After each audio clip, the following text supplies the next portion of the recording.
주일 예배에 오신 여러분들을 환영하고 축복합니다.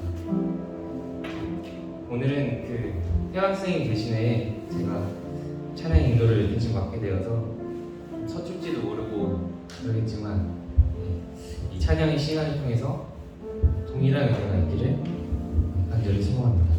그러면 첫 번째 꼭 원하고 바라고 기도합니다.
예수님의 성품이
우리 이 시간 다 같이 일어나셔서 우리 함께 주님 앞에 예배자로 나아가기를 바랍니다. 이 시간 우리 주님 앞에 우리의 마음과 영혼과 우리 모든 것을 주님 앞에 위탁하고 하나님 앞에 예배를 드리고 나아갈 때 하나님의 귀한 은혜가 여러분과 함께 있기를 소원드립니다. 기도하겠습니다. 은혜로우신 아버지 하나님 감사합니다. 오늘도 주님께서 우리에게 예배를 허락하여 주셔서 오늘 이 자리에 나와 여호와 하나님 우리 주 하나님을 바라보며 이 시간 예배자로 나올 수 있도록 인도해 주신 것 감사합니다. 우리가 하나님의 자녀되고 주님의 백성 된 것 우리 어떤 공로와 우리 어떤 자격이 있어서가 아니라 예수 그리스도 보혈의 십자가의 은혜로 말미암아 오늘도 하나님의 백성 천국 백성 되어 이 자리에 나왔사오니 오늘도 예수 그리스도의 보혈의 십자가의 은혜를 의지하게 하여 주시옵소서. 오늘도 예수 그리스도의 보혈의 십자가를 통하여 하나님을 만나게 하여 주시옵소서. 우리가 일주일 동안 살아가면서 아니 지금까지 내 삶을 살아오면서 여러 가지 아픔과 상처와 즐거움과 여러 가지 또한 환난과 고난 가운데 우리가 있었다면 그리고 우리의 마음과 영혼 가운데 여전히 근심과 걱정과 염려가 있었다면 오늘 이 예배를 통하여 하나님 앞에 우리의 모든 짐을 내려놓는 귀한 역사가 우리 가운데 이루어지게 하여 주시옵소서. 아버지 하나님 우리로는 할 수가 없습니다. 우리의 힘으로 우리의 능으로는 되지 않습니다. 이 시간 우리 주 하나님 앞에 우리의 모든 삶을 맡기고 나아갈 때 주님 도와주시옵소서. 함께하여 주시옵소서. 이 시간 우리의 마음과 영혼을 주님 앞에 위탁하오니 이 시간 주님 회복시켜 주시옵소서. 아버지 하나님 자리를 둘러보건대 아직 많은 우리 권속들 자리에 나오지 못했습니다. 아버지 하나님 또 한가위 명절을 통하여서 각 지방으로 내려간 우리 권속들도 있고 그리고 여러 가지 모양 때문에 여러 가지 연약함 때문에 또 교회에 나오지 못하는 우리 성도들도 있습니다. 어떤 형편이 있든지 오늘 이 자리에 나오지 못한 모든 우리 성도들에게 똑같은 아버지 하나님의 은혜와 긍휼을 내리워 주셔서 우리가 모두 다 함께 하나님 앞에 나와 예배드리는 그날이 올 수 있도록 아버지 하나님께서 우리 모든 권속들 머리 위에 모든 우리 성도들 위해 하나님의 은혜를 내리워 주시옵소서. 아버지 하나님 이 예배를 주님 앞에 온전히 위탁합니다. 주님께서 주장하시고 주님께서 함께 하시는 귀한 역사의 예배가 될 수 있도록 은혜를 내리워 주시옵소서. 이 모든 말씀 예수 그리스도 이름으로 간절히 기도 올려옵나이다. 아멘. 이 시간에 우리 사도신경으로 신앙 고백합니다. 전능하사 천지를 만드신 하나님 아버지를 믿사오니 그 외아들 우리 주 예수 그리스도를 믿사오니 이는 성령으로 잉태하사 동정녀 마리아에게 나오시고 본디오 빌라도에게 고난을 받으사 십자가에 못 박혀 죽으시고 장사지 사흘 만에 죽은 자 가운데서 다시 살아나시며 하늘에 오르사 전능하신 하나님 우편에 앉아 계시다가 저리로서 산 자와 죽은 자를 심판하러 오시리라. 성령을 믿사오며 거룩한 공예와 공도가 서로 교통하는 것과 죄를 사하여 주시는 것과 몸이 다시 사는 것과 영원히 사는 것을 믿사옵나이다. 아멘. 우리 일어서신 채로 찬송가 43장 우리 하나님 앞에 찬송가 3장으로 영광을 드리겠습니다.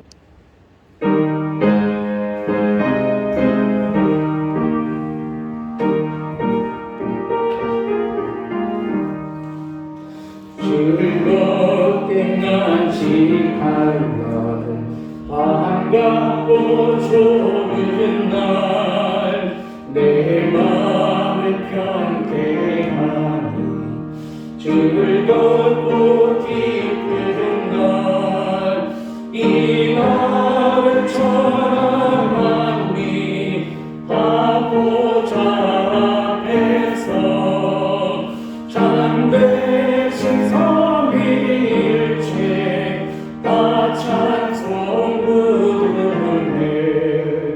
이날의 하늘에서 태양치 내리네. 성회로 모이라고 종소리 울리네.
맞이하며 2021년에 지금까지 허락해 주셔서 감사합니다. 하나님, 감사와 찬양으로 하루하루를 보내기도 부족한데 자신의 어려움으로 하나님께서 저희에게 품으신 희망과 기대를 스스로 버리고 작은 모습만 마음처럼 흘러가지 않는 상황만 바라볼 때가 많았음을 고백하니 하나님의 자녀로 살아갈 수 있도록 도와주세요. 하나님께서 저희를 빚으시고 보기에 참 좋았더라 하셨던 그 저희의 본못을 하나님의 형상을 회복하기 원합니다. 그래서 저희가 창조주 하나님의 기쁨이 되기를 원합니다. 하나님, 해외에서 그리고 각자의 자리에서 하나님의 마음을 따라 살아가는 사람들이 있습니다. 하나님을 더 가까이 알고 지치지 않도록 힘주시고 함께해 주세요. 예배 가운데 또한 목사님의 말씀 가운데 하나님을 알고 만나 함께 살아가는 힘과 깨달음을 얻고 하나님 안에서 자유롭게 살아가기 원하니 집주 될 수 있도록 도와주세요. 사랑하는 주님, 예수님의 이름으로 기도드렸습니다. 아멘.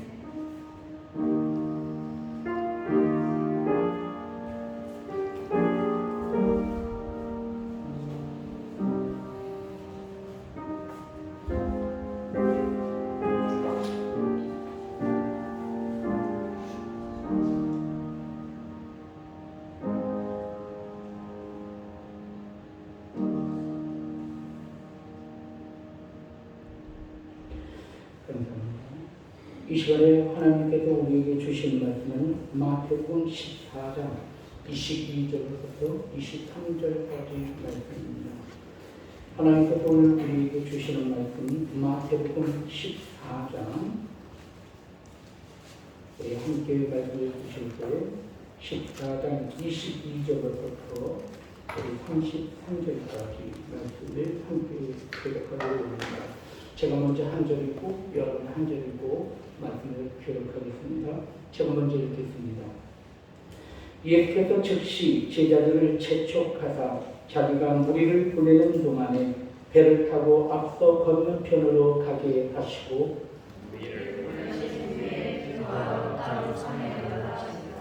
정오에 거기 혼자 계시더니 배가 이리 육지에 소리나 떠나서 바람을 거슬러 물결로 말미암아 고난을 당하더라. 사경에 예수께서 바다 위로 걸어서 제자들에게 오시니 제자들이 그가 바다 위로 걸어오심을 보고 놀라 유령이라 하며 무서워하여 소리를 지르거늘 예수께서 즉시 일러 하지 마라. 베드로가 대답하여 이르되 주여 만일 주님이시거든 나를 명하사 물 위로 오라 하소서 하니 하시니 베드로가 배에서 내려 시기로 가더라. 바람을 보고 무서워 빠져가는지라 소리질러 이르되 주여 나를 구원하소서 하니 예수께서 즉시 손을 내밀어 그를 붙잡으시며 이르시되 믿음이 적은 자여 왜 의심하느냐 하시고 배에 함께 오르매 바람이 그치는지라 함께 배에 있는 사람들이 예수께 절하며 이르되 진실로 하나님의 아들이로 소리다 하더라. 아멘. 이 시간에 말씀을 증거하기 전에 잠시 기도하겠습니다. 은혜로우신 아버지 하나님, 이 시간에 말씀을 들고 섰습니다. 이 말씀이 하나님의 말씀으로 증거되기에 부족함이 없도록 말씀 가운데 역사해 주시옵소서. 아버지 하나님, 이 시간에도 우리에게 참 주일학교 학생들을 허락해 주신 것 감사합니다. 유치원부에서부터 중고등부에 이르기까지 우리에게 주신 자녀들을 잘 양육하여서 앞으로 교회와 이 나라의 민족을 이끌어가는 차세대 지도자들로 잘 양육하게 하시고 그들을 통하여 하나님의 나라와 의가 세워짐을 우리 교회가 함께 바라보게 하여 주시옵소서. 이들을 양육하며 교육을 하고 있는 교사 선생님들에게 함께하여 주셔서 우리 자녀들을 잘 양육하기에 부족함이 없도록 하나님께서 그동안 우리 모든 교사 선생님들 위해 함께하여 주시옵소서. 이 모든 말씀 예수 그리스도의 이름으로 기도 올려옵나이다. 아멘. 이 시간에 우리 학생들, 교사 선생님을 쫓아 나갈 때 우리 박수로서 우리 함께하도록 하겠습니다. 네, 아멘. 감사합니다. 네, 우리 주일학교 학생들, 교사 선생님들 다 쫓아 나가시면 됩니다. 네, 감사합니다.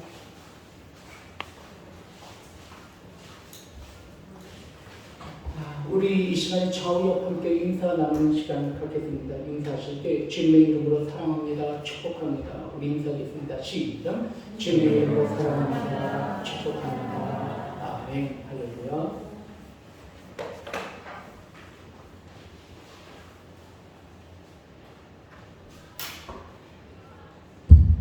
하나님의 은혜가 여러분 가운데 있기를 주님의 이름으로 축원드립니다. 우리는 지금까지 계속해서 말씀을 나눌 때 지난주에 우리는 하나님께서 부르심에 대한 소명에 관한 말씀을 우리가 함께 나눴는데 오늘은 여러분들과 함께 믿음이라고 하는 주제를 가지고 함께 말씀을 나눌 때 이 말씀이 여러분의 삶 가운데 표대가 되는 말씀으로 그리고 여러분의 삶을 하나님의 선하신 또한 은혜 가운데 이끄시는 귀한 말씀으로 증거되기를 주님의 이름으로 축원드립니다.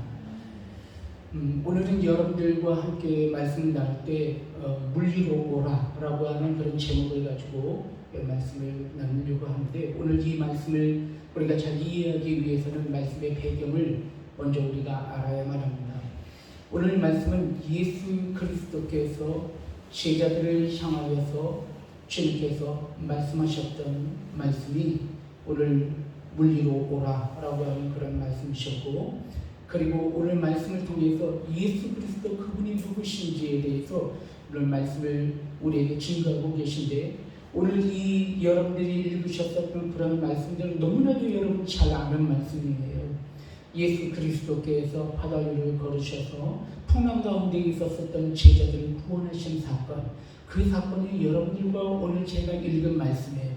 그런데 이 말씀을 통해서 하나님께서는 우리에게 믿음이란 무엇인가에 대해서 우리에게 가르치고 있다는 것입니다. 신앙생활을 우리는 믿음생활이라고 하잖아요. 그러니까 우리가 신앙생활을 한다는 것 자체에 믿음이 얼마나 중요한지 몰라요. 사실 신앙생활을 하면서 믿음이 없으면 하나님을 기쁘시게 못하잖아요. 하나님이 기뻐하지 않는 신앙은 하나님이 받지를 않으신단 말이에요. 믿음이 빠져있는 신앙은 가운데는 하나님께서 역사하지 않는 신앙이에요. 믿음의 기도가 병든 자를 일으킨다고 말씀하시잖아요. 기도 가운데도 믿음이 있어야 하는 것이죠. 그러니까 믿음이 얼마나 중요한지 몰라요. 우리가 성도님들을 볼 때 저는 정말 믿음이 참 좋으셔, 저분은 아직 믿음이 적어라고 우리가 판단하기도 해요. 물론 우리가 어떻게 우리의 믿음의 크기를 우리가 판단하겠어요. 하지만 그만큼 믿음이 중요하기 때문에 우리가 그런 이야기들을 화장하며 우리 성도들끼리 그런 이야기를 나누는 것으로 압니다. 오늘 성경 말씀을 통해서 그 믿음에 대해서 우리에게 주님께서 이야기하고 있다는 것입니다. 아까도 말씀드렸지만 오늘 이 사건을 통해서 우리에게 믿음에 관해서 이야기를 하시는데 이 말씀 우리가 잘 이해하기 위해서는 배경을 알아야 한다는 것이에요. 성경 말씀을 우리가 이해하기 위해서는 여러 가지 성경을 해석하는 방법이 많이 있어요.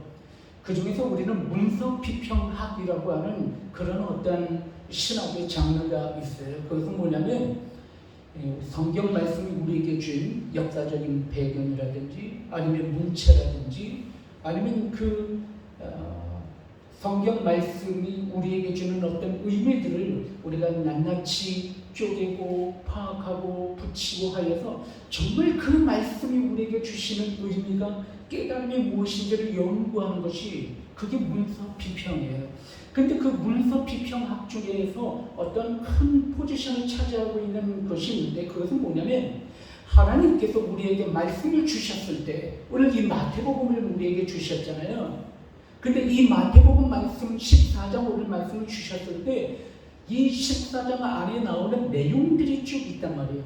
첫 번째 14장 안에 나오는 첫 번째 내용은 세례 요한의 죽음이에요.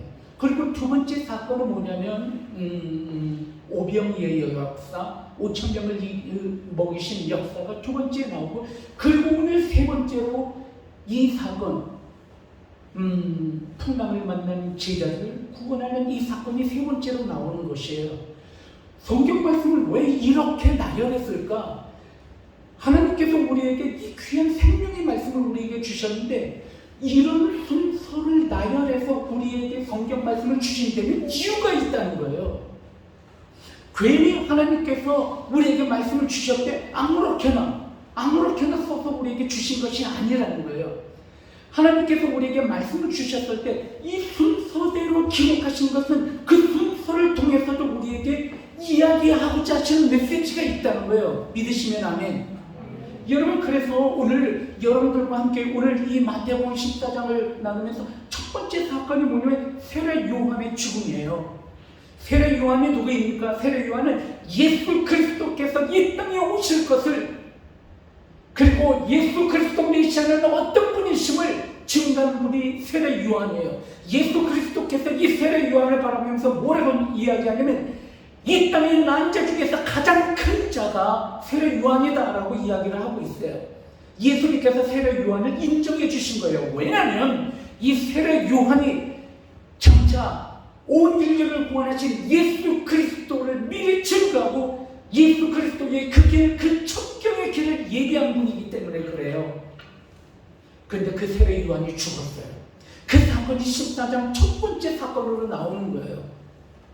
그 당시에 팔레스타인 지방, 이스라엘을 포함한 근동 지방을 팔레스타인이라고 이야기하는데, 그 팔레스타인 지방을 누가 다스리고 있었는가? 누가 통치하고 있었는가? 로마가 통치하고 있었어요. 그 당시에 로마는 유럽과 아프리카와 아시아를 온전히 정복하여 통치하던 무시무시한 제국, 그 제국이 로마 제국이었단 말이에요. 근데 이 로마 제국의 어떠한 통치의 어떤 스타일이 어떤 것이었냐면 세금을 거둬들이는 것이었어요. 이 함락한 국가들마다, 통치한 모든 식민지들마다 세금을 거둬들였는데, 재화를 통해서 거둬들인 것, 돈으로도 걷기도 했지만 그 가운데 있는 특산물이나 그 가운데 있었던 진귀한 광물이라든지 농산물이라든지 이런 것들을 착취해간 것입니다. 당시에 이스라엘이, 북이스라엘이 아수르에 멸망당하고 유다가 바벨론에 멸망당했잖아요. 그리고 난 다음에 이 팔레스타인 지방, 즉 이스라엘을 다스리고 있었던 지방이, 이 민족이 어디였어요? 바벨로니아, 페르시아, 그리고 그 다음에 그리스, 그리고 그 다음에 로마예요. 한마디로 말하면 이스라엘은 북이스라엘과 남유다가 멸망당하고 난 다음 계속해서 끊임없이 다른 이민족 국가의 통치 지배 아래 핍박 가운데, 착취 가운데 있었던 거예요. 그들에게는 소망이 없었어요. 하지만 하나님께서 말씀을 통해서 주신 소망이 있었는데, 그 소망이 바로 메시아라는 것이에요. 이 땅에 이스라엘을 구원하신 메시아가 오실 것이라는 거예요. 그리고 그 메시아 사상, 그것을 전했던 사람이 세례 요한이었어요. 그 당시에 이스라엘의 상황이 그렇게 정말 피폐하고, 그리고 로마의 압제 가운데, 고통 가운데 있었던 그 당시가 바로 이스라엘 상황이었다는 거예요. 모든 이스라엘 백성들은 메시아를 기다리고 있었어요. 근데 세례 요한이 그 메시아가 이 땅에 오실 것이라는 걸 전하고 있었던 거예요. 온 이스라엘 백성들이 그 소망을 찾아서 누구에게로 왔어요? 세례 요한에게 온 거예요. 그래서 세례 요한이 물세례를 할 때, 물세례를 요단강에서 물세례를 줄 때 수많은 백성들이 몰려왔어요. 두 번째, 세례 요한의 메시지는 회개하라는 거예요. 회개하라. 그래서 세례 요한의 메시지는 두 가지인데, 첫 번째는 회개하라, 두 번째는 메시아가 이 땅에 오실 것이다. 그것이 세례 요한의 메시지였어요. 그래서 많은 백성들이 핍박과 고난 가운데 있었었고, 그리고 정말 일반 평민들까지도, 일반 백성들까지도 그 세금으로 인해서 정말 핍절한 삶을 살고 있었던 상황이었어요. 그때 유일한 소망이 바로 누구였다고요? 세례 요한이었다는 거예요. 근데 그 세례 요한이 헤롯이라고 하는 왕에 의해서 죽임을 당한 거예요. 이 세례 요한이 그 당시에 군봉 왕이었던 왕이 여러 가지 타락과 그리고 여러 가지 몰락에 의해서 부패에 의해서 그런 상황 가운데 있었을 때 세례 요한이 뜻을 굽히지 않냐고 잘못됐다라고 그 세례 요한은 회개하라고 외쳤던 것이죠. 근데 이게 부담스러웠던 거예요. 그래서 누구를 죽이게 돼요? 세례 요한을 죽이게 된 것입니다. 세례 요한을 중심으로 하여서 많은 백성들이 위로를 받다가 세례 요한이 죽고 나니까 그 백성들이 어떻게 될까요? 유리하고 방황하는 거예요. 바로 그때였어요. 세례 요한이 죽기 전에 예수 그리스도를 증거하기 시작했어요. 나 뒤에 오시는 분이 바로 이분이시다. 나는 이분의 신발끈조차도 매지 못할 만한 그런 사람이다. 보라, 세상의 죄를 지고 가는 어린 양이로다 라고 이야기하면서 이 세례 요한이 예수 그리스도를 증거하게 된 거예요. 세례 요한이 죽고 나자 수많은 백성들이 이제 누구에게로 다가오게 됐을까요? 예수 그리스도에게로 다가온 거예요. 그래서 많은 백성들이 예수 그리스도에게 왔어요. 수많은 군중들이 예수 그리스도에게 왔어요. 오늘 성경 말씀을 통해서 우리가 함께 나눴지만 오병이의 역사, 5,000명을 먹이고 12광주리가 남았잖아요. 그 5,000명이라고 하면서 남자만 5,000명, 여자까지 하면 10,000명, 애들 둘씩 데리고 오면 20,000명. 여러분, 이렇게 수많은 군중들이 예수 그리스도에게 다가오게 된 거예요. 예수 그리스도에게 다가왔는데 그들은 그렇게 많은, 여기 지금 모여있는 분들도 계시는데 많은 분들이 앉아있어요. 그런데 여러분, 1,000명, 2,000명도 아니고 10,000명, 20,000명이에요. 그 많은 백성들이 먹을 것이 없는 거예요. 궁핍한 거예요. 배가 고픈 거예요. 그때 주님께서 어떤 역사를 일으키셔서 축사하시고 난 다음에 그들에게 나누어줬더니 보리떡 5개, 물고기 2마리를 가지고 나누어 주었더니 어떻게 됐어요? 12광주리가 남은 거예요. 다 먹이고도. 자, 이 역사를 누가 보게 된 거예요? 세례 요한을 따랐었던 많은 백성들, 예수 그리스도를 따랐던 많은 사람들이 이것을 그들이 목격하였고 이것을 그들이 맛보았던 거예요. 그때 놀라운 일이 벌어지게 됩니다. 그 놀라운 일은 바로 무엇이냐면 이 많은 백성들이 예수 그리스도를 왕으로 추대하기 시작했던 거예요. 야, 우리에게 진정한 메시아, 우리의 진정한 왕이 우리에게 임하였다. 이제 이 예수 그리스도를 우리의 왕으로 삼자라고 이야기를 하게 된 것입니다. 오늘 여러분들과 함께 읽었었던 말씀은 이때서부터 발생하게 된 거예요. 근데 참 놀라운 사실이 있어요. 예수님께서 어떻게 하고 계시냐면 오늘 성경 말씀에 급히 라고 하는 단어를 쓰고 있어요. 급히 어떻게 하셨어요? 예수 그리스도의 제자들을 배를 띄워서 그 야시에, 그 저녁에, 밤에 배를 띄워서 갈릴리 바닷가 건너편으로 제자들을 급히 가게 했어요. 그리고 두 번째, 예수 그리스도 당신은 어떻게 하셨냐면 예수 그리스도는 모여있던 모든 군중들을 급히 보내고 그리고 자기 자신은 홀로 산 위에 올라가셔서 기도하셨다라고 하는 그런 말씀의 장면이 나오게 돼요. 그런데 오늘 제자들이 이제 어디로? 갈릴리 바다로 들어가게 됐어요. 건너편 쪽으로 가기 위해서 바다로 가게 됐는데 오늘 성경 말씀은 제4시경이라고 나와 있어요. 여러분, 이스라엘의 시간은 주간은 12시까지 정해져 있어요. 12시까지. 6시부터 이스라엘의 시간은 6시가 그러니까 아침 6시가 아니라 저녁 6시가 처음으로 시작하는 시간이에요. 그래서 주간에는 1시, 2시, 3시, 4시 이렇게 쭉 해요. 성경 말씀을 통해서 보면은 오늘 성경에 제4경이라고 이야기하는데 밤은 4개로 나눠요.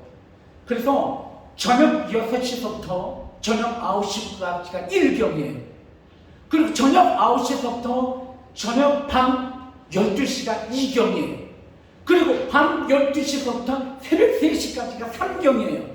그리고 새벽 3시부터 동이 트는 6시까지가 제4경이에요. 근데 오늘 성경 말씀 보면 그 4경에 예수 그리스도께서 풍랑을 만나서 죽게 된 제자들을 구원하시기 위하여 바다를 건너서 풍랑을 건너서 예수님께서 그 제자들에게 다가오셨다라고 이야기를 하고 있어요.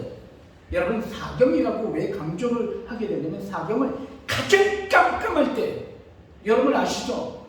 동이 트기 전이 제일 어두운 거. 좀 희한해요. 동이 트기 전에 제일 추워. 여러분, 어렵고 힘들죠? 조금만 기다리세요. 인내하고 참읍시다. 원래 그런 거예요. 원래 동이 트기 전,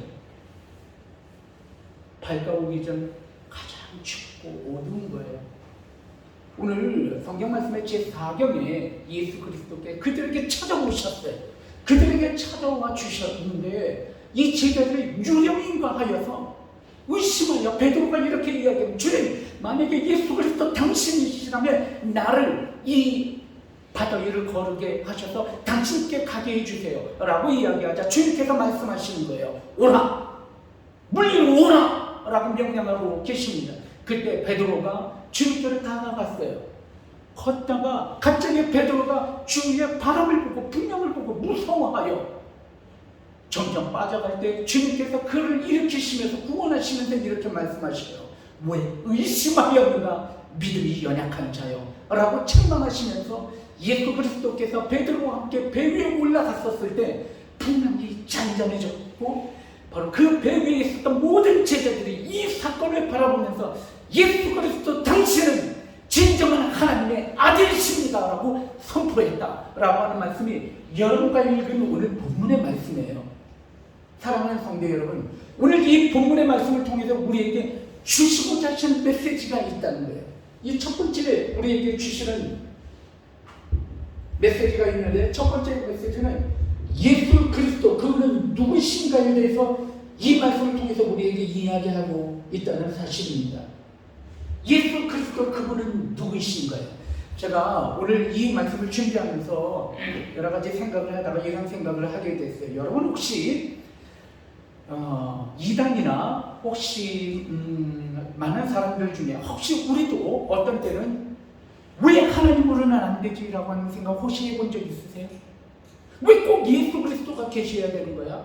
하나님은 온전하신 하나님이신데 하나님의 온전하신 그 구원이 예수 그리스도가 안 계시면 하나님이 온전하시지 않아? 하나님으로는 안 되는 거야? 라고 하는 생각 혹시 해본 적 있으세요? 여러분, 제가 여러분에게 말씀을 드릴게요. 우리가 믿는 하나님은 어떤 하나님이냐면 성부 하나님, 성자 하나님, 성령 하나님 한 분이신 하나님을 우리가 믿는 거예요. 믿으시면 아멘. 여러분, 성부 하나님은 어떤 하나님이시냐면 죄악되게 우리 심판받을 수밖에 없었던 우리, 그리고 이미 심판 가운데 놓여 있는 우리를 보시고 구원하시기 위하여 예수 그리스도를 이 땅에 보내주신 하나님, 그분이 성부 하나님이신 거예요. 성령 하나님은 예수 그리스도와 성부 하나님께서 이 땅 가운데 있는 우리를 구원하시기 위하여 하나님을 알고 예수 그리스도를 깨닫게 하시기 위하여 이 땅 가운데 보내주신 하나님, 그분이 성령 하나님이에요. 우리는 하나님을 믿어요. 하나님의 온전하심을 믿어요. 하나님은 어떤 하나님이시냐면 온전하셔서 당신의 모든 구원을 이루시기 위하여 예수 그리스도를 이 땅에 보내주시고 성령 하나님을 우리에게 허락하신 하나님, 그분이 바로 성부 하나님이신 거예요. 우리가 그 하나님을 믿는 거예요. 사랑하는 성도 여러분, 점진적인 구원에 대해서 여러분들이 깨달으셔야 하는 거예요. 여러분, 하나님은 우리를 구원하시기 위하여 예수 그리스도를 이 땅에 보내주셨고, 그리고 성령 하나님을 이 땅에 보내심으로 인하여서 당신의 모든 구원을 이루신 하나님은 우리 하나님이시에요. 우리는 그 하나님을 믿는 거예요. 누가 물어봐요? 하나님으로는 안 됩니까? 하나님은 온전하지 않으신 하나님이십니까? 아니에요. 하나님은 온전하셔요. 그 하나님의 온전하심이 무엇이냐면 하나님께서 우리를 구원하시기 위해 예수 그리스도 이 땅에 보내주셨고 성령 하나님을 이 땅에 보내주신 그 하나님을 우리가 믿는 거예요. 믿으시면 아멘. 그 하나님이 온전하신 하나님이시다. 오늘 성경 말씀을 통해서 예수 그리스도 그분이 누구신가에 대해서 우리에게 이야기하고 있다는 사실이에요. 하나님께서 우리를 구원하실 때 예수 그리스도가 없으면 이 땅을 구원하실 수 없다는 거예요. 왜냐하면 그게 하나님의 계획이니까. 믿으시면 아멘. 그게 하나님의 뜻인 거예요. 우리가 왜 하나님의 뜻을 이렇다 저렇다 말할 수가 있겠냔 말이에요. 그것이 하나님의 계획인데. 여러분, 그래서 오늘 성경 말씀을 통해서 하나님께서 이 마태복음을 통해서 예수 그리스도 그분이 누구신가에 대해서 우리에게 이야기하고 있다는 거예요. 오늘 성경 말씀을 통해서 우리에게 주시는 예수 그리스도 그분이 누구이신가? 그분은 우리를 구원하시기 위하여 고난이라도 아낌없이 감당하셔서 십자가를 지신 분이 그분이 예수 그리스도이심을 우리에게 이야기하고 있어요. 여러분, 저분이 정말 진실한가 진실하지 아니한가를 아는 방법이 뭐가 있나요? 저 사람은 참 진실해. 그걸 아는 척도가 있어요. 그 척도는 뭐냐면 저 사람은 이기적인가 이기적이지 않은가를 보는 게 어떤 척도가 되기도 해요.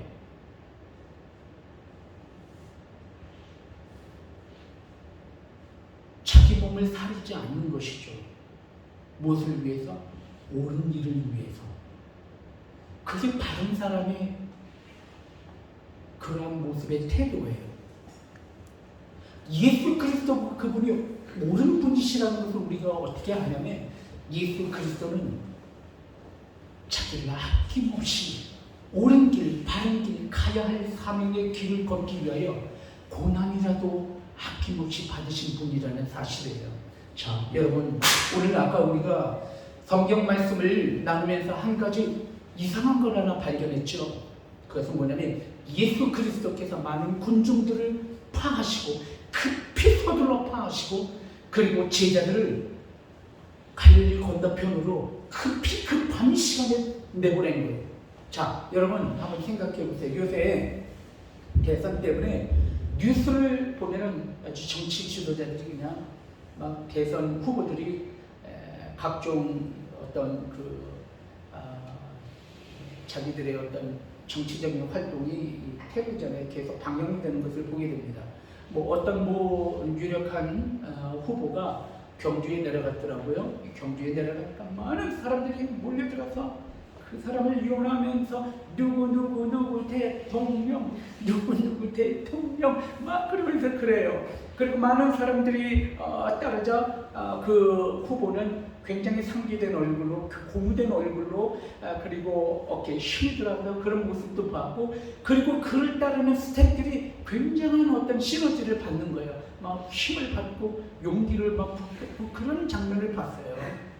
여러분, 지금 예수 그리스도는 오병이어의 역사, 보리떡 5개, 물고기 2마리로 5,000명을 먹이시고 12광주리가 남은 놀라운 역사를 이루었잖아요. 그래서 수많은 사람들이 예수 그리스도를 왕으로, 메시아로 따르면서 왕으로 취재하려고 하잖아요.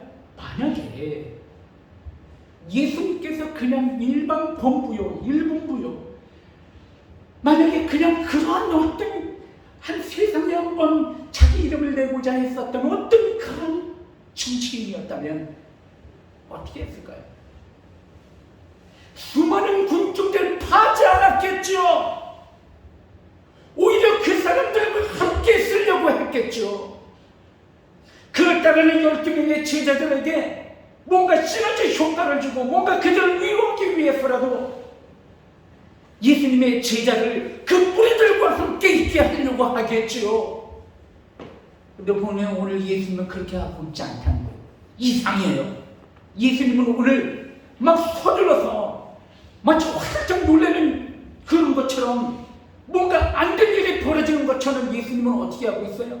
제자들을 빨리 그 무리들로부터 분리시켜서 건너편 갈릴리로 내쫓아보내고 본인 당신도 그 무리들을 타파하고 홀로 외롭게 고독하게 산 위에 올라가서 기도하러 산 위에 올라가셨다는 거예요. 무엇 때문일까요? 무엇 때문에 그런 걸까요? 예수 그리스도는 이 땅에 고난을 받고 십자가를 지시기 위하여 오신 분이기 때문에 주님께서 그에게 주신 사명의 길을 선택하셔서 가시는 거예요. 그의 정직함입니다. 그분이 예수 그리스도예요. 그분이 우리를 구원하시기 위해 이 땅에 오셔서 십자가를 지셨단 말이에요. 우리는 그 정직하신 예수 그리스도, 그 순전하신 예수 그리스도, 그분을 우리가 바라보며 우리가 나아가는 거예요.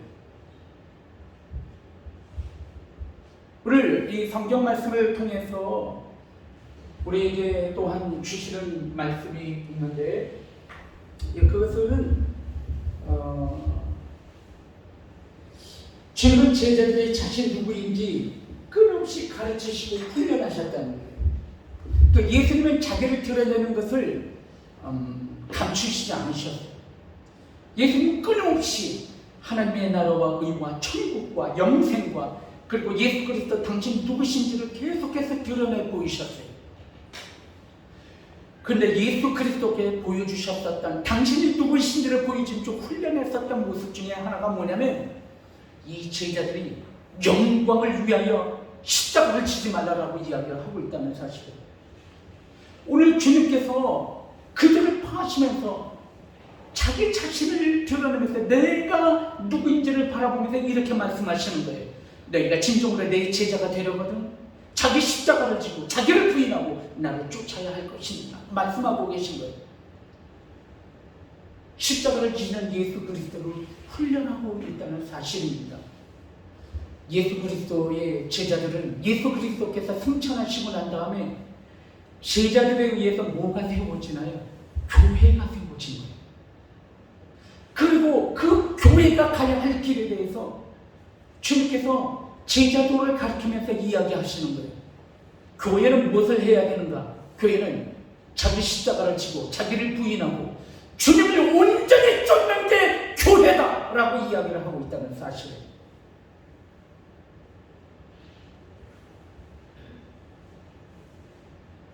이 교회의 모습에 대해서 우리에게 이 말씀을 통해서 우리에게 가르치고 있다는 거예요.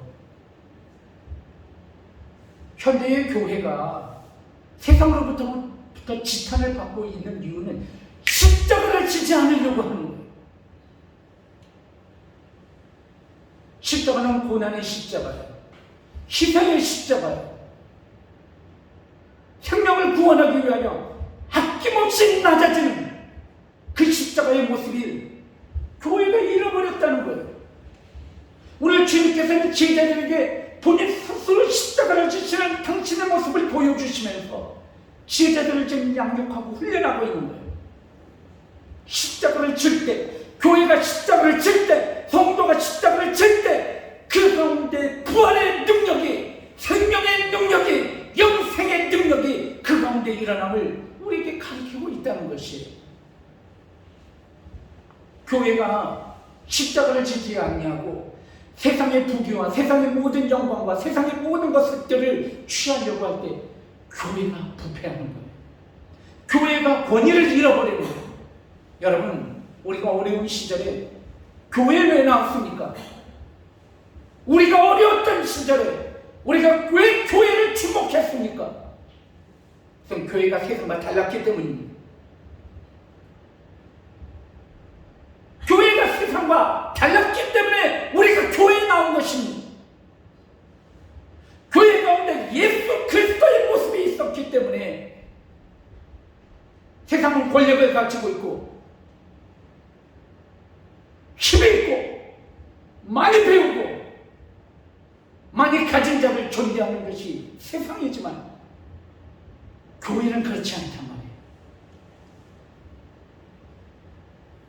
교회는 서로 섬기고 서로 북돋아주고 서로 위로하며 서로 세우는 곳이 교회이기 때문에 세상과 다른 십자가의 모습이 있기 때문에 교회에 다 나온 것이에요.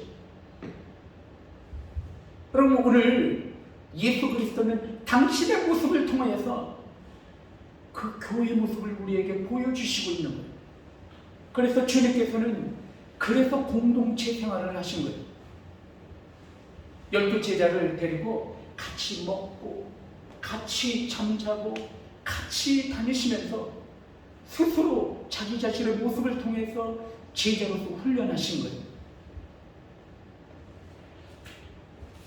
자기를 부인하고 십자가를 지고 주님을 온전히 쫓는 삶, 그것이 제자의 삶이라는 거예요. 세상을 쫓는 것이 아니라 주님을 쫓는 것입니다. 주님을 쫓는다라고 하는 것은 나의 의지와 나의 생각과 나의 신념을 버리고 주님의 말씀대로 사는 것이 주님을 쫓는 거예요. 교회는 주님의 말씀대로 행하는 것이 교회예요. 오늘 그것을 우리에게 이야기하고 계셔요. 오늘 성경 말씀을 통하여서 주님의 모습에 대해서 이야기하시면서 주님께서는 훈련하시고 양육하고 계신 모습을 보게 됩니다. 그리고 오늘 말씀을 통해서 주님은 당신이 하나님의 아들이심을 온전히 드러내셨다는 것이, 아까도 말씀을 드렸지만 예수 그리스도 그분이 누구이신가? 오늘 성경 말씀을 보면 이렇게 이야기하고 있어요. 풍랑도 잠재우시는 예수 그리스도, 그분에 대해서 우리에게 이야기하고 계십니다. 어쩌려 저 풍랑도 주님 앞에 복종하는 거. 예수님이 누구시기 때문에, 하나님이시기 때문에 그렇다. 오늘 성경 말씀을 통해서 성자 하나님에 대해서 이야기하고 있다는 거예요. 그래서 우리가 예수 그리스도께서 하나님이심을 우리가 믿는 거예요. 주님께서 말씀하십니다.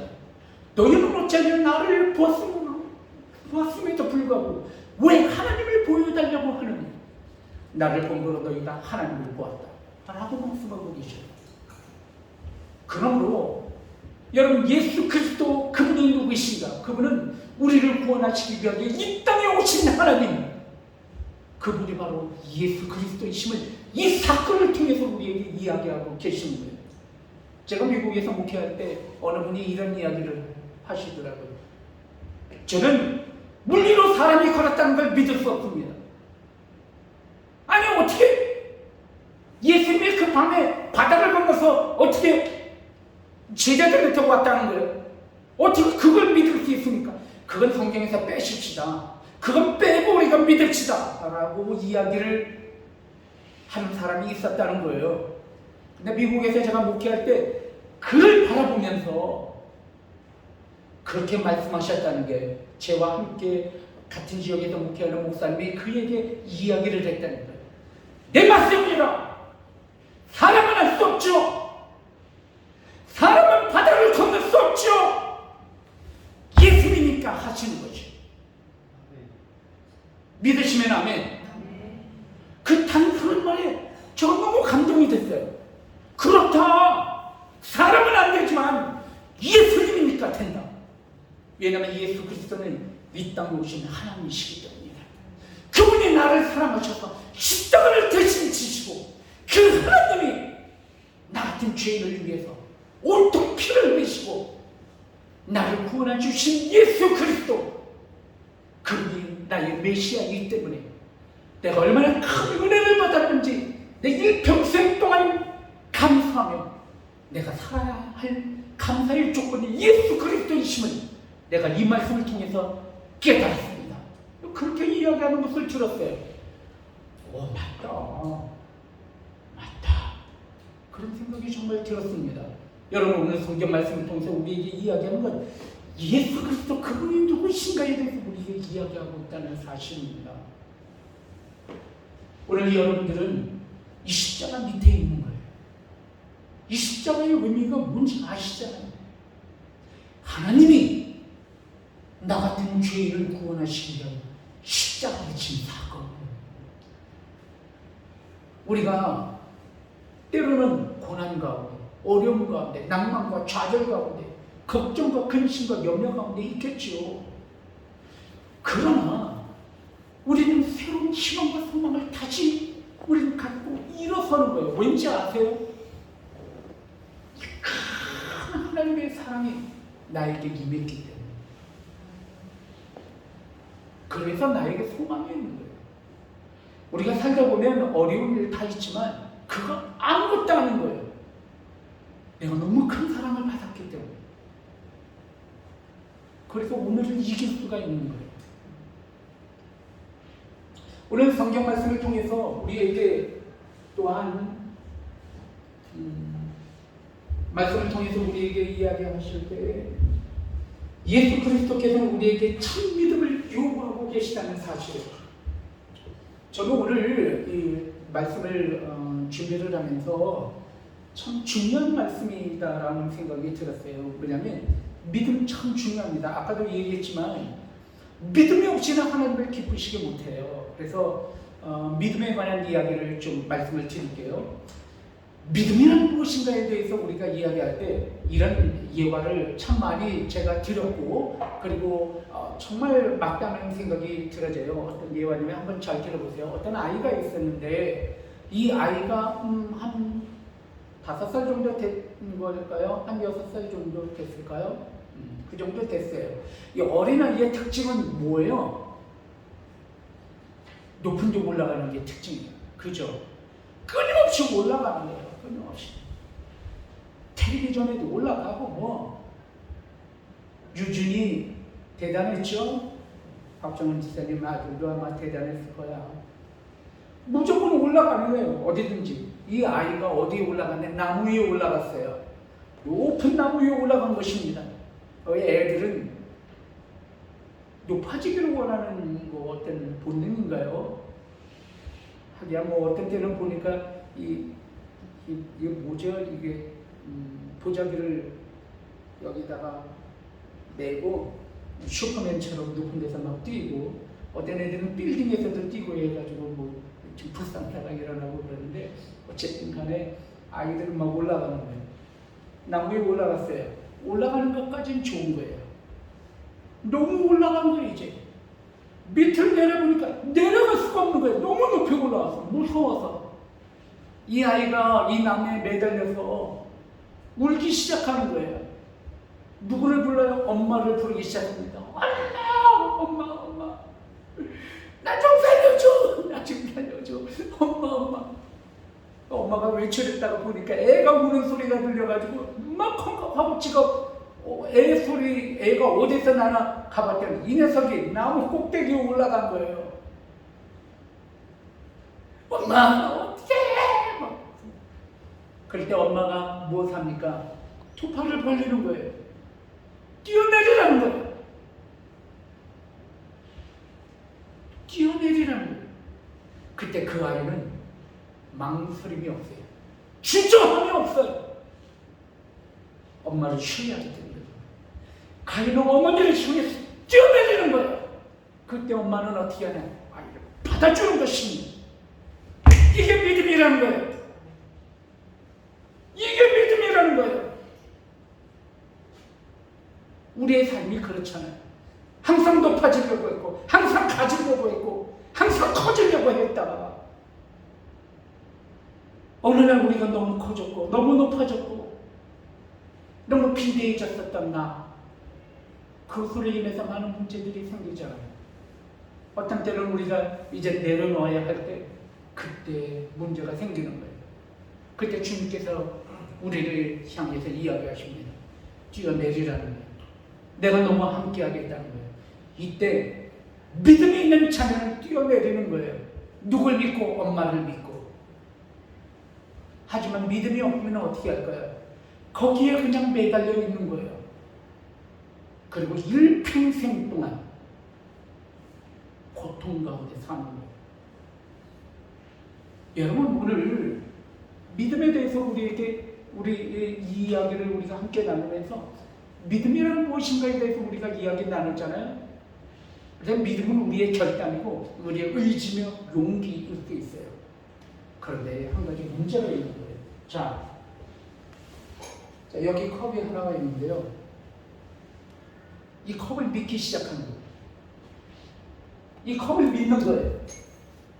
여러분, 컵을 믿는다고 하면 웃기죠? 우습죠? 저는 바보 멍충이. 아니, 어떻게 컵을 믿어? 그런데 이 사람의 컵을 믿는데 너무 엄격하게 믿는 거예요. 이 컵을 믿는데 최선을 다해서 믿는 거예요. 이 컵을 믿는데 정말 간절하게 믿는 거예요. 이 컵을 믿는데 자기 자신의 모든 것을 다해서 헌신적으로 믿는 거예요.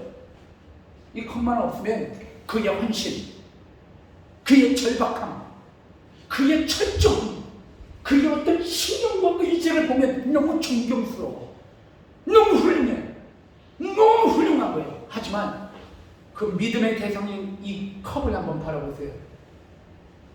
어리석기 짝이 없는 거예요.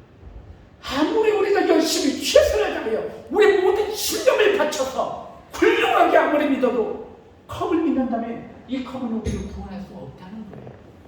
그래서 믿음의 태도, 믿음보다도 더 중요한 게 있다는 거예요. 그게 뭔지 아세요? 믿음의 대상이란 말이에요. 대상. 여러분, 요새 얼마나 많은 이단이, 얼마나 많은 잘못된 신앙들이 많은지 몰라요. 무엇을 믿느냐가 중요한 거예요. 우리가 믿는 하나님은 이 땅에 우리를 구원하시기 위하여 예수 그리스도를 이 땅에 보내주셨고, 오늘도 우리를 도우시는 성령 하나님을 우리에게 맡겨주신, 우리에게 보내주신 그 지극하신 하나님, 그 하나님을 우리가 믿는 거예요. 오늘 이 성경 말씀을 통해서 우리에게 이 부분을 가르치고 계신 거예요. 예수 그리스도, 그분은 우리를 구원하시기 위해서 이 땅에 오신 하나님이시고, 그분이 우리를 구원하시기 위해 아낌없이 십자가를 지셨습니다. 그래서 그분이 수많은 군중들을 다 파하시고 홀 외롭게 고독하게 산으로 올라가셔서 기꺼이 마땅히 그가 져야 할 십자가를 향하여서 고독하고 외롭게 하지만 꿋꿋하게 십자가를 지신 그분이 우리 주 예수 그리스도, 신실하신 예수 그리스도이심을 이 말씀을 통해서 우리에게 이야기하고 있다는 사실입니다. 사랑하는 성도 여러분, 오늘 저는 여러분들과 함께 믿음에 관해서 함께 이야기를 나눴습니다. 여러분에게 질문을 좀 드리고 싶어요. 여러분은 믿음의 사람입니까? 자, 오늘도 십자가 안에서 우리 주 하나님을 믿으시는 여러분들의 믿음의 고백이 있으면 다 같이 아멘 합시다. 아멘. 하나님께서 여러분을 부르셨고 여러분을 사랑하십니다. 그리고 그 큰 사랑으로 예수 그리스도를 통해서 우리를 구원하시는 하나님이 오늘도 우리에게 약속하십니다.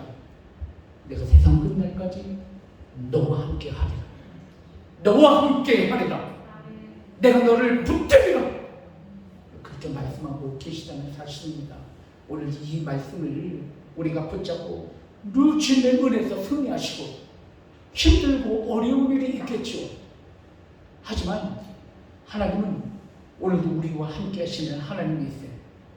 때로는 하나님께서 우리에게 말씀하시고 물리로 오라! 라고 말씀하고 계십니다. 우리에게 결단을 요구하기도 하십니다.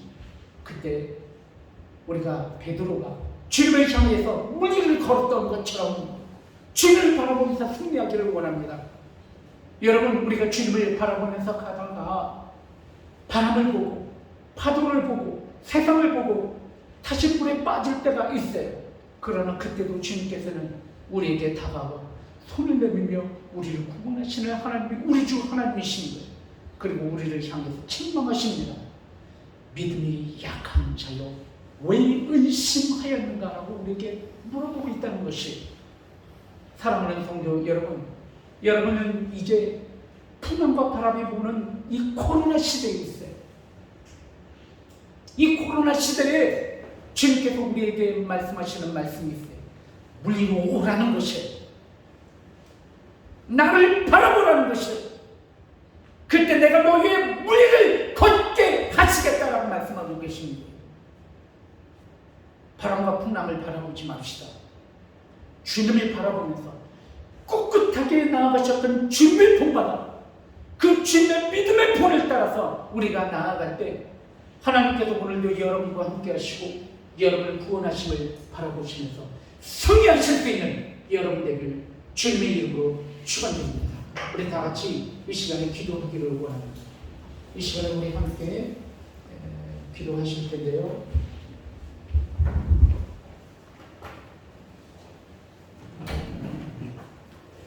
이 시간 우리 함께 기도할 때 말씀을 기억하시면서 주님, 오늘 주님께서 우리에게 귀한 말씀을 주셔서 이 말씀을 기억하면서 또한 결단하기를 원합니다. 때로는 우리가 믿음이 없어서 풍랑을 바라보면서 좌절하고 낭망했었습니다. 하지만 이 시간 오늘 주님께서 주신 말씀을 붙잡고 다시 한번 나아갑니다. 우리가 나와 함께 하시는 하나님, 나를 붙이시는 하나님, 내가 너와 함께 하리라. 주님께서 오늘도 우리를 붙이시는 하나님을 바라보며 나아가기를 원합니다. 우리를 구원하시기 위하여 당신의 아들 예수 그리스도로 마다하지 아니하시고 십자가에 못 박게 하신 우리 하나님의 사랑이 나와 함께 하심을 이 시간 바라보면서 우리의 삶 가운데 여러 가지 근심과 걱정과 염려와 이 모든 것들을 이 시간 주님 앞에 내려놓고 기도하는 시간을 갖기를 원합니다.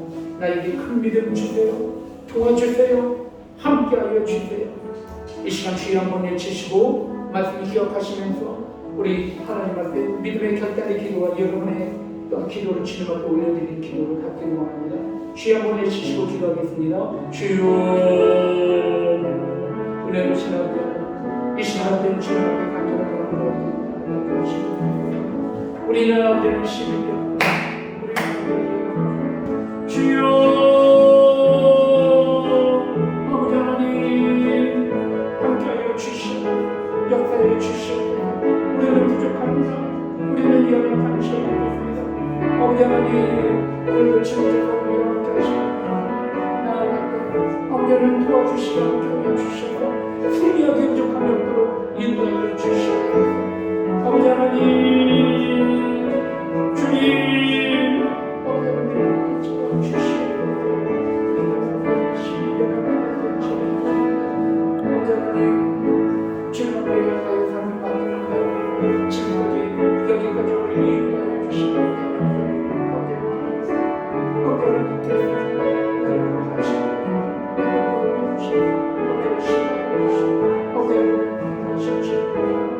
하나님 감사합니다. 주님 아버지 주님 바라보고 인도하시고 붙들어 주시옵소서. 오늘도 주님께 여러 가지 아버지를 기도하고 주님을 내려놓습니다. 아버지는 주님을 의지하며 기도하고 아버지는 우리 오라 말씀하신 그 말씀대로 아버지는 담대하게 기도하고 주님을 바라보며 아버지 나아갈 때 주님 도와주시고 함께하시고 붙잡아 주시옵소서. 인도하시고 우리를 주시옵소서. 아멘. 주시옵소서. 주님, 이 시간 짧은 시간이지만 우리의 마음과 영혼을 우리의 삶을 주님 앞에 맡겨드리며 기도하겠사오니 주님께서 우리의 기도를 하시고 주님 함께하여 주시고 인도하여 주시옵소서. 이 모든 말씀 예수 그리스도 이름으로 간절히 기도 올려옵나이다. 아멘. 이 시간 우리 324장 부르시면서 준비하신 예물을 하나님 앞에 올려드리겠습니다. 324장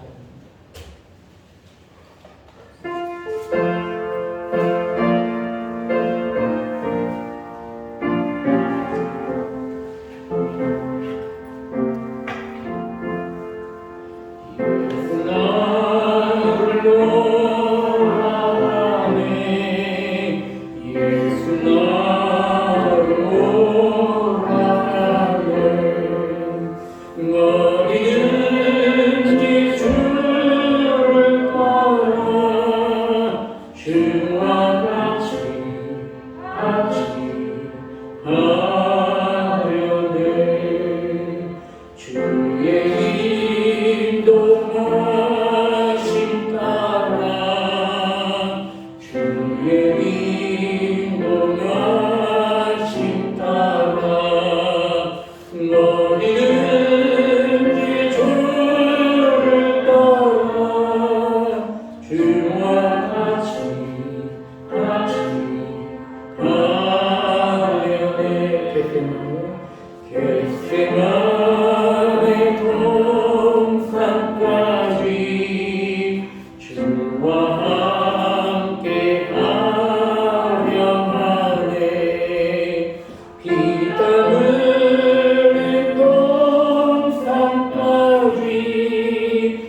시간에 하나님 앞에 귀한 예물을 드리실 때 김고회 공동인 하나님 앞에 12조예를, 김건희의 목사님 사장 12조예를, 황주 제사님 12조예를 드리셨습니다. 이유정 제사님 3교원을, 이정복 권사님 3교원을, 황주 제사님 3교원을 드리셨습니다. 하나님 앞에 귀한 예물을 드리실 때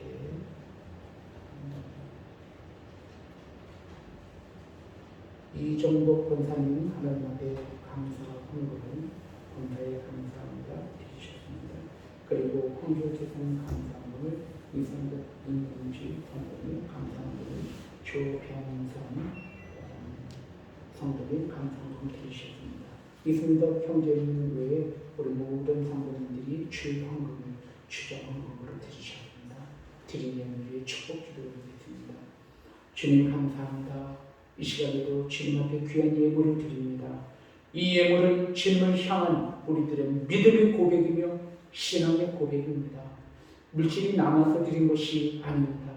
나의 가장 귀하고 소중한 것을 예수 그리스도의 보혈의 십자가의 은혜, 우리 하나님의 광대하신 사랑, 그리고 오늘도 성령 하나님께서 나의 삶 가운데 인도하심을 바라보면서 이 시간 당신께 귀한 예물을 드렸사오니 드리는 손길들마다 30배, 60배, 100배 차고 넘치는 물질의 축복으로 흔들어 갚아 주시옵소서. 물질의 공핍방 때문에 어려움 당하지 않게 하시고 이 시대 이 어려운 때 믿음으로 더욱 굳게 서서 승리하는 우리 모든 권속들 될 수 있도록 축복 내려 주시옵소서. 마음의 아픔과 상처가 있으니까 좌절과 낭망함이 있나요? 이 시간 주님께서 찾아가 주셔서 위로하여 주시고 소망을 그들에게 내리고 주시옵소서. 아버지 하나님, 이 시간에 아픈 부분에 손을 얹고 특별히 기도하기를 원합니다. 믿음의 기도가 병든 자를 일으킨다고 말씀하시오. 이 시간 아픈 데 손을 얹고 기도할 때 낫게 하여 주시옵소서, 치유하여 주시옵소서. 이 시간 예수 그리스도의 이름으로 기도하오니 아까부터 모든 평화를 묶임을 받고 떠나갈 주님, 아버지 하나님, 이 시간에 우리의 비전과 소망을 주님 앞에 올려드립니다. 주님 도와주시옵소서. 나의 삶을 통해서 오직 하나님의 의와 영광만 드러날 수 있도록 하나님 이 시간 기도할 때 도와주시고 함께하여 주시옵소서. 이 모든 말씀 예수 그리스도의 이름으로 간절히 축복하며 기도 올려옵나이다. 아멘. 감사합니다. 함께 주시고 붙잡아 주시고.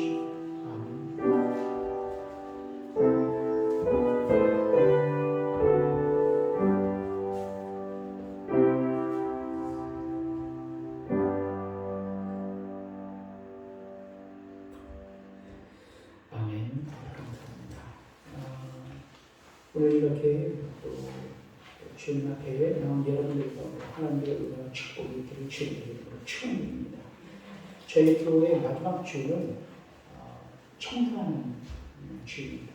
지금까지 우리가 교회 안에를 청소했잖아요. 근데 이번 주는 이렇게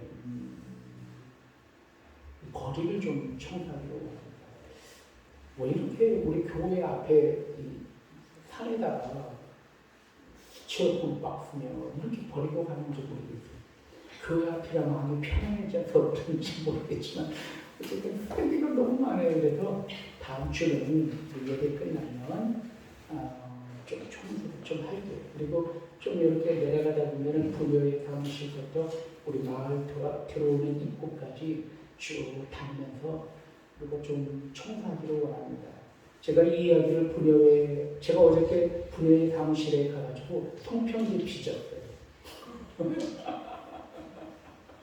그래서 부녀의 사무실에 가서 그분들과 함께 이야기를 나누면서 제가 자꾸 느끼는 것이 있는데 우리 교회가 이 지역에 복의 통로가 되기를 원한다 하는 그런 기대감을 다 갖고 있더라고요. 그래서 제가 그런 것들을 느끼면서 이번 다음 주 마지막 주는 청소한다, 사역이다, 큰 축복의 통로가 될 거예요. 봉사실은. 그래서 다음 주 예배는 우리가 함께 조금 청소를 하기를 원합니다. 그리고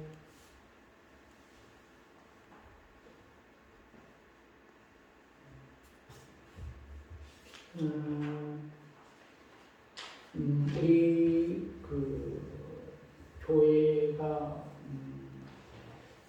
큐티를 지금 하고 있는데 요새 큐티 공동 카텍에 보면은 저는 열심히 좀 나름대로 올린다고 올리는데 우리 성도님들이 은혜 받은 큐티 말씀을 조금 올려주시면 풍성해지잖아요. 큐티방이 들어오신 분들이 이런 내용으로 은혜를 받으셨구나 서로 나누면 좋을 것 같아요. 그래서 큐티방을 좀 활성화시켜 주시면 너무 감사하겠다는 그런 생각이 들어집니다. 모이는 교회도 중요하지만 흩어지는 교회도 중요해요. 그러니까 우리의 삶의 현장에서 우리가 말씀으로 또늘 이시면서 승리하시길 바랍니다. 그리고 오늘 우리 또 이사님 사모님께서 함께 오신 조병선 우리 성도님 이렇게 또 함께 예배드려서 너무 권사님인데 그 권사님이라고 쓰시지 그랬어.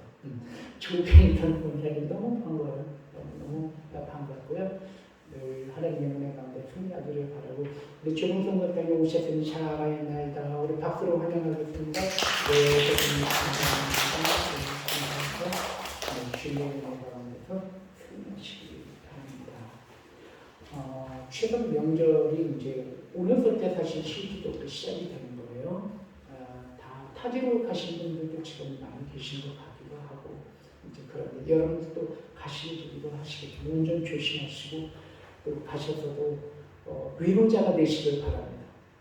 정말 많은 위로가 필요해요. 여러분들이 만약에 가족들을 만나게 되잖아요. 그러면 내가 이거 왜 안 했니? 왜 그랬어? 이렇게 이야기하지 마시고 위로를 줬으면 좋겠어요. 오늘 유영지 우리 성도님 너무 얼마나 기도를 은혜스럽게 잘 하시는지 너무 감사해요. 우리 유영지 성도님도 가정 가운데 이제 가시게 될 때 엄마 아빠 많이 위로하고 동생도 많이 위로했으면 좋겠어요. 따뜻한 날, 소망스러운 날, 우리 이번 추석은 그런 풍성한 주간으로 지내시다가 우리 이번 주일날에는 더 밝고 더 멋진 모습으로 우리 만나기를 원해. 우리 옆에 분과 함께 인사할 때 즐거운 한가위 명절 보내세요 하고 인사하겠습니다. 시작! 즐거운 한가위 명절 보내세요. 아멘. 감사합니다. 예배 끝나면 조용성 권사님 잠깐 이렇게 인사하고 가도록 하겠습니다. 다 같이 일어나시겠습니다. 일어나셔서 하나님 나를 사랑하사 찬양하시고 축복으로 모든 예배를 마치겠습니다.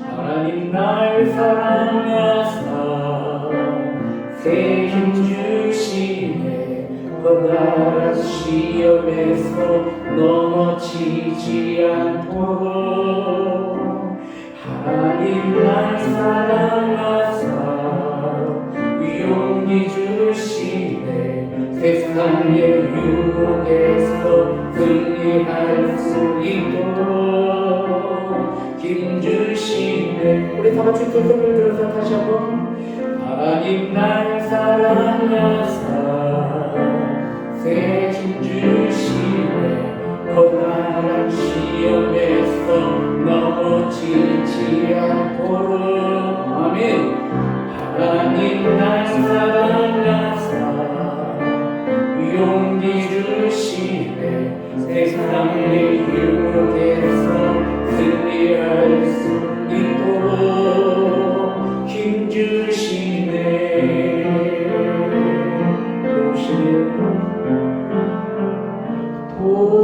도시네. 아멘. 이제는 우리 주 예수 그리스도의 은혜와 아버지 하나님의 무한하신 사랑과 성령님의 감동하시고 역사하시고 도우심이 오늘도 말씀 따라서 믿음으로 승리하기를 결단하는 우리 모든 권속들 머리 위에 그 가정과 직장과 기업과 그의 자녀들 위해 이제부터 영원히 있을지어다. 아멘.